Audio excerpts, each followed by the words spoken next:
Chers amis, je vous souhaite la bienvenue sur notre chaîne YouTube. Dans cette présentation, nous analyserons le prêche donné par l'imam de Toulouse le 15 décembre 2017. Nous préciserons le but de ce prêche, qui nous semble bien éloigné du domaine spirituel, auquel devraient se consacrer les mosquées, puisque la laïcité en France sépare le politique du religieux. Or, ce prêche relève du politique, puisqu'il aborde la disparition de l'État d'Israël.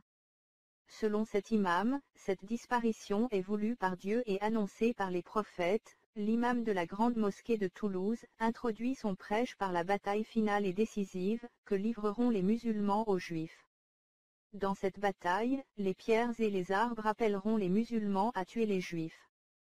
Par l'analyse des propos de l'imam, on comprendra la vraie nature de l'islam, non pas à travers quelques petits barbus extrémistes n'ayant rien compris au Coran, mais à travers les plus hautes autorités et instances représentatives de l'islam en France. Ainsi, on a vu la grande mosquée de Paris et son recteur, Dalil Boubaker, défendre les propos de cet imam de la grande mosquée de Toulouse.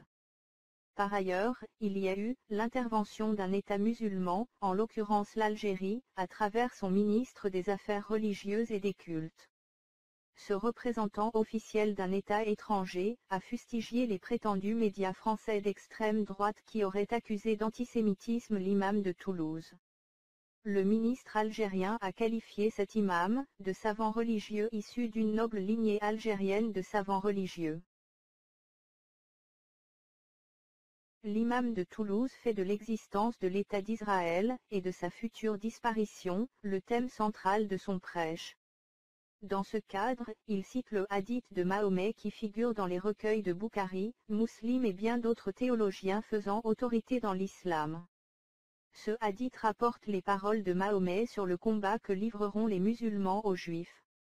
L'imam de Toulouse fait référence à ce hadith dans sa version, telle qu'elle est rapportée par l'imam Muslim, et dans laquelle Mahomet parle ainsi: « L'heure du jugement dernier ne viendra pas avant que les musulmans ne combattent les juifs et les musulmans les tueraient, jusqu'à ce que les juifs se cachent derrière la pierre et l'arbre.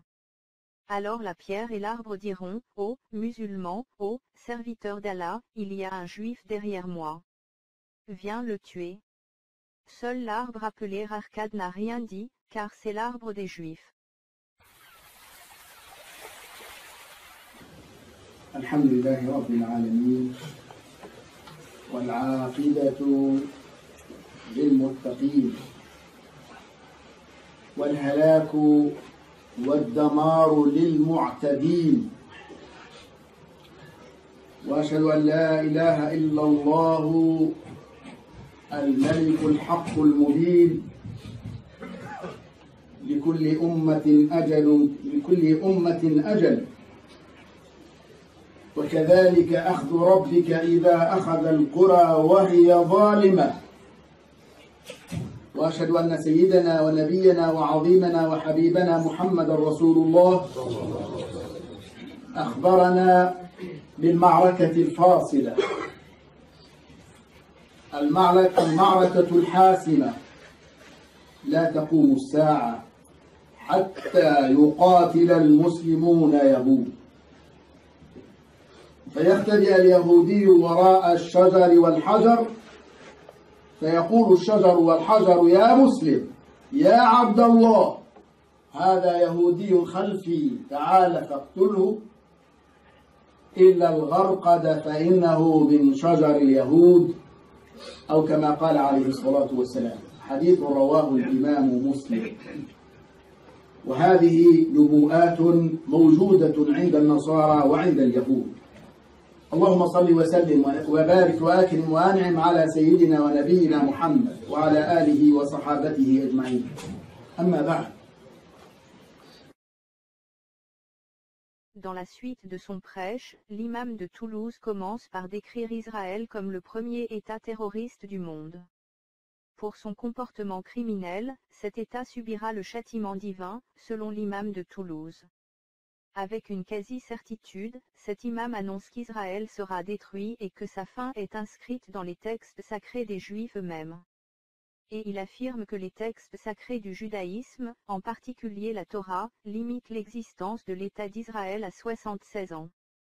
Dans son prêche, l'imam confirme que tous les calculs fixent avec exactitude une date précise à la réalisation de cette prophétie. L'État d'Israël cessera d'exister et disparaîtra en 2022.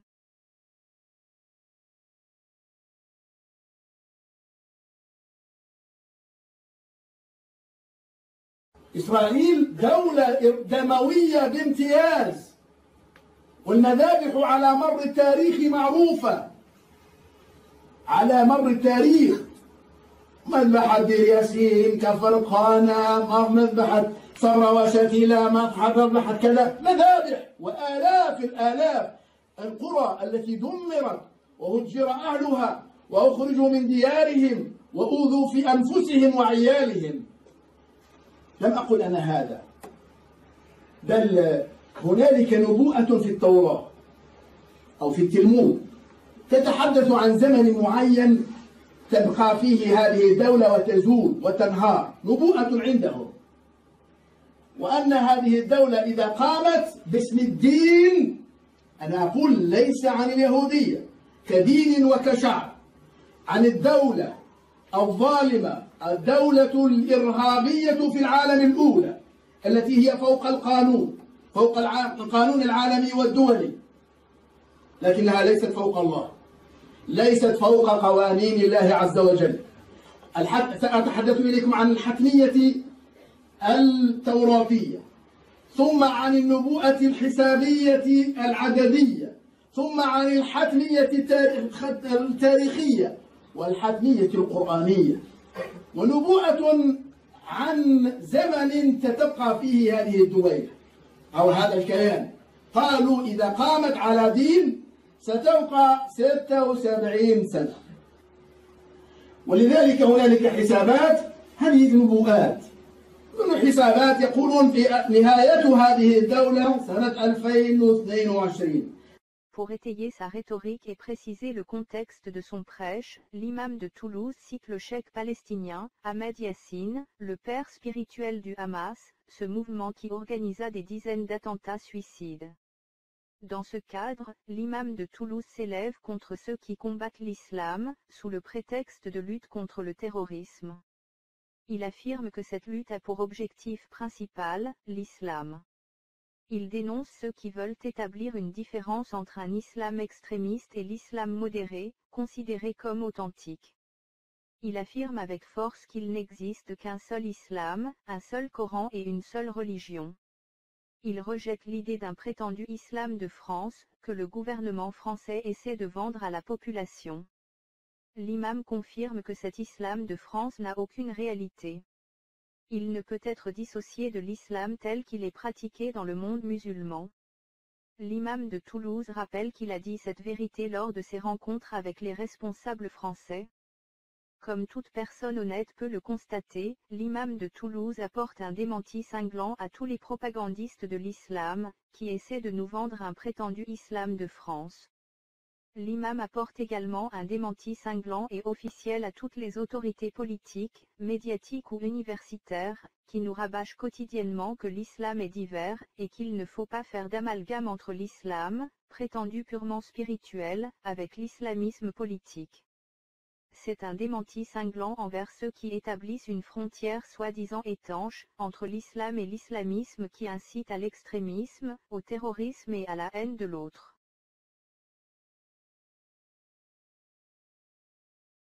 منذ سنوات سمعنا حديثا للرجل الشهيد، لكن هل رأيتم دولا ترتجف وترتعد من رجل قعيد على كرسي العجز لا يتحرك منه شيء إلا لسانه؟ الشهيد أحمد ياسين رحمة الله عليه. أحمد ياسين، الموت واحدة يا جماعة والحق واحد، وإذا كنا على حقنا نخاف أن نسمي الأمور بأسمائها. هم لا يريدون، والله لا يريدون شيئا معينا. المراد ليس هو القاعدة ولا بن لادن ولا داعش ولا فلان ولا المراد الإسلام. وللأسف هو نفسه الأسلوب المتبع عندنا من ذيولهم من خونة الأمة المحمدية حينما يحاربون الإسلام المعتدل. لا معتدل. أما اليمين واليسار، كم إسلام عندك يا سيدي؟ عندنا إسلامات كم؟ 30 مليون إسلام في المغرب، و30 مليون و35 مليون في الجزائر، و90 مليون إسلام في مصر. ما هذا الهراء؟ ما هذا الهراء؟ إنه قرآن واحد وسنة واحدة. الإسلام ليس هنالك إسلام. كم من مرة مع مسؤولين كبار هنا قلت لهم منذ فترة، كنا في لقاء، قال الإسلام الفرنسي، قلت أنا ضد هذه الكلمة. ليس هنالك إسلام فرنسي، ليس هنالك إسلام مغربي، ليس هنالك إسلام جزائري، ليس هنالك حتى البلد الذي أنزل فيه القرآن لا نسميه الإسلام الحجازي. إن الدين عند الله ماذا؟ إسلام واحد. تحاول تفرقني ليش؟ حاول تشتتني ليش؟ الإسلام المعتدل والمتطرف والملتزم والمش ملتزم والبراتيكا والمش براتيكا، نوع ما تشاء، لكنه دين واحد وقرآن واحد ومنهج واحد ومنبع واحد. Après avoir dénoncé Israël et annoncé sa destruction prochaine, l'imam de Toulouse se tourne vers les versets du Coran. Il passe de la dénonciation de l'État d'Israël à l'attaque directe de tous les Juifs. Pour cela, il cite les versets du Coran qui s'adressent directement aux Juifs, et non plus à l'État d'Israël, puisque celui-ci n'existait pas au moment de la révélation coranique.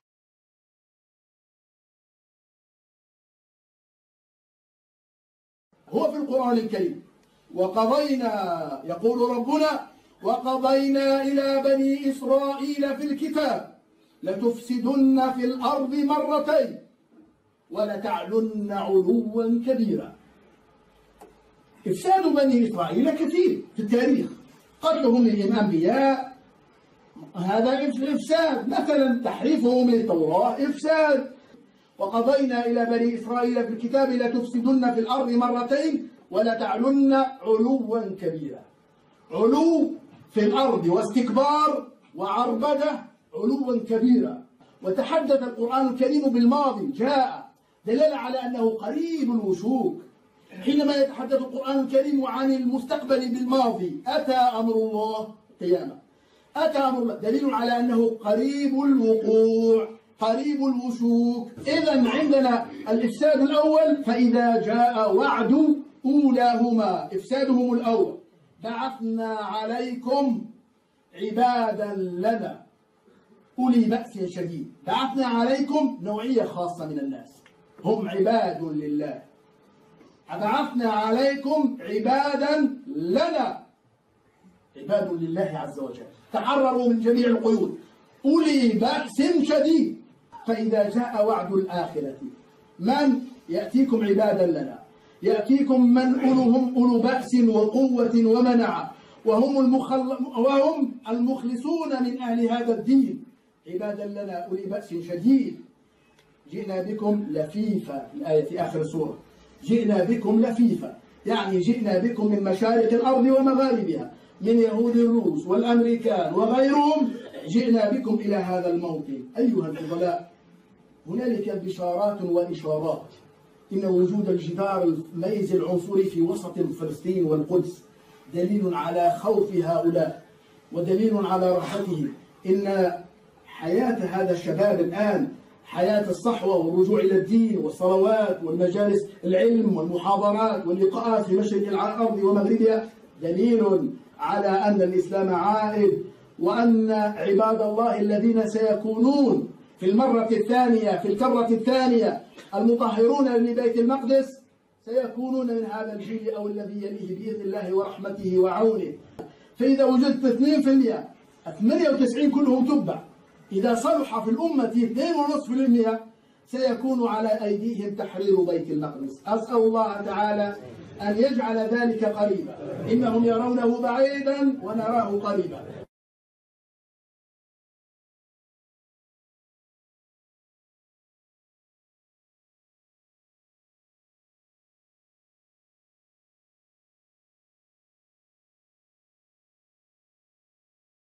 أسأل الله تعالى أن يجعل ذلك قريبا، إنهم يرونه بعيدا ونراه قريبا. Quand il se réfère au verset de la sourate 17, intitulé Le voyage nocturne, l'imam de Toulouse sait très bien qu'il parle des Juifs, que le Coran appelle « les enfants d'Israël ». En effet, ces versets rappellent les châtiments qu'Allah a fait subir aux Juifs, et leur annonce d'autres châtiments. Contrairement aux mensonges qu'il a proférés par la suite pour se justifier auprès des autorités, l'imam de Toulouse s'attaque bel et bien aux Juifs dans leur ensemble, et non pas à l'État d'Israël, comme on peut le constater en lisant les versets auxquels l'imam se réfère. Dans le premier verset, Allah, le Dieu du Coran, utilise le nous de majesté, en disant « Et nous avions décrété dans le livre pour les fils d'Israël, en vérité, vous sèmerez, par 2 fois, la corruption sur la terre et vous ferez montre d'une arrogance extrême. » Dans le verset qui suit, Allah continue, « Et lorsqu'échut le terme de la seconde prédiction, nous envoyâmes contre vous nos serviteurs doués d'une force terrible, qui envahirent les demeures pour que vos visages soient avilis et qu'ils foulent le temple comme ils le foulèrent la fois première, et qu'ils détruisent complètement tout ce dont ils se sont emparés. »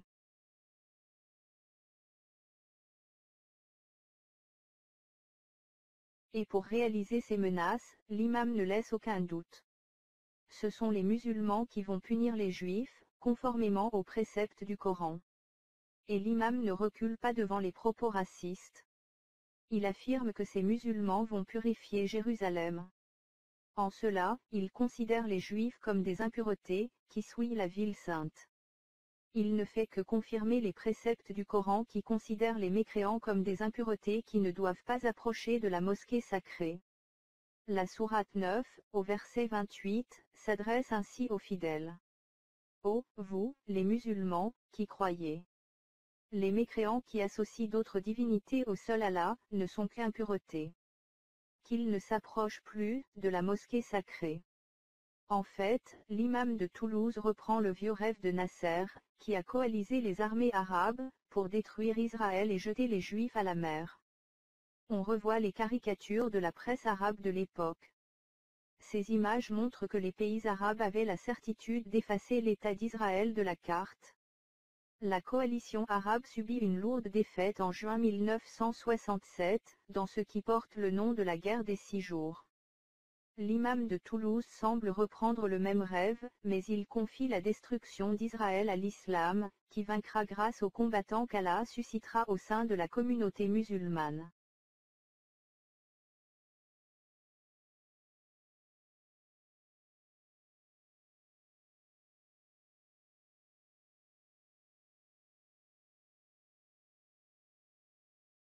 Chers auditeurs, je vous remercie d'avoir suivi cette présentation. Je ne donnerai pas de conclusion, parce qu'il me semble que la conclusion s'impose d'elle-même. Ce qui m'attriste, au-delà de ce prêche de l'imam de Toulouse, c'est l'attitude de nos autorités et de notre justice, qui ne veulent pas voir qu'on ne peut occulter ou contester le problème qui réside dans les textes fondateurs de l'islam et dans les préceptes qu'ils véhiculent. Que l'imam de Toulouse soutienne les Palestiniens, dans le cadre du conflit politique, cela ne pose aucun problème. C'est son droit le plus absolu. Mais ce soutien ne l'autorise pas à appeler à la violence dans un cadre religieux, et à faire référence aux textes sacrés de l'islam qui ordonnent de combattre, non pas l'État d'Israël, mais les Juifs en général. L'imam va jusqu'à demander de purifier Jérusalem des Juifs qui y vivent, ce qui fait référence au verset du Coran qui déshumanise les Juifs et les considère comme des souillures ou des impuretés. Ainsi, l'imam de Toulouse apporte lui-même la démonstration que les versets du Coran et les hadiths de Mahomet, qui incitent à la haine raciste et au meurtre, sont prêchés dans les mosquées. C'est un immense problème que nos autorités refusent d'affronter. L'enseignement, la récitation et le prêche de ces textes sacrés de l'islam, tombent en principe sous le coup de la loi, et devraient être interdits. Qu'ils soient directement prêchés, mémorisés et récités, ou qu'ils soient diffusés sous forme de livres ou sur des supports audiovisuels, ces appels au meurtre et à la haine raciste sont contraires à nos lois. Ils posent un grave problème au vivre ensemble dans nos sociétés démocratiques. L'autre problème très grave, réside dans le fait qu'on ne peut accepter la diffusion de ces passages violents, tout en condamnant le passage à l'acte violent. Pour lutter efficacement contre le terrorisme, il faudrait commencer par interdire les versets du Coran et les hadiths de Mahomet, qui incitent à la haine et à la violence. Chers auditeurs, je vous dis à très bientôt pour une nouvelle analyse sur les défis et les problèmes liés au terrorisme et à la violence dans les textes sacrés de l'islam. Nous sommes confrontés quotidiennement à ces problèmes. Ces problèmes se résument en une question, islam ou islamisme. Comment faire la différence? Et je donne cette dernière précision. Je ne veux pas heurter les musulmans ni attaquer l'islam s'il se limitait à la foi librement consentie, à la spiritualité et à la relation avec Dieu. Mes analyses concernent l'islam en tant qu'idéologie politique qui fait intervenir Dieu dans la gouvernance des nations et les relations internationales et les conflits politiques qui opposent les nations. En déplaçant ces conflits politiques vers le domaine religieux, il ne fait que compliquer la recherche de solutions politiques, qui ne peut résulter que d'un compromis pour rapprocher la position des parties en conflit et faire cesser les violences.